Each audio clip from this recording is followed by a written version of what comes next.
It's a Saturday morning edition of The Law and You here on Eyewitness News, and today we're talking about a guy who got injured on the job. Joining us once again, up and early this morning, attorneys Greg Fellerman and Ed Saramboli. They've got the coffee ready. They're all ready to go. Guys, nice to see you this morning. It's a happy Saturday morning. We're ready, man. Yeah, good weather day coming up, Beautiful. and a scenario not the best for someone here, and this involves an accident on the job for Jeff in Orwigsburg. He said, my son is working for a small painting company and he fell off the ladder. He broke his leg and arm and is unable to work.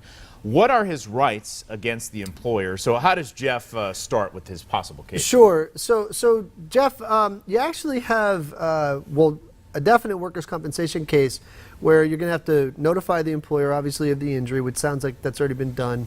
And then open up a workers' compensation claim. Those are your rights against the employer. They're going to have to pay for your medical bills and your lost wages. However, and we've actually handled some ladder cases in the past, you have also have a potential product defect case there. I don't know if you have one or not, but make sure that you do not get rid of the ladder and that you get somebody to inspect that ladder to see if there was any type of defect in it, because you potentially could have a recovery from the manufacturer of the ladder as well. And I doubt with the type of injuries, I don't think OSHA was probably called out. Probably sometimes not. they come out. Yeah. OSHA is a governing body with injuries at work. They come out, sometimes they seize a ladder, they'll test it. I've had those types of cases.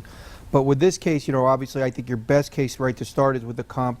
That's your medical, your wages. It seems pretty clear. If they don't pick that up, you should pick up the phone, call a lawyer. Might pick it up, start paying your benefits, start paying your medical. If not, you need to get a lawyer, because they can basically not pay you, and then you're behind the eight ball. So it's sometimes better to be aggressive, file the case quickly, get it into court, and sometimes they pay. I've done that a lot of times. All right, our viewers that need some legal advice or direction if they get injured on the job, how can they reach you?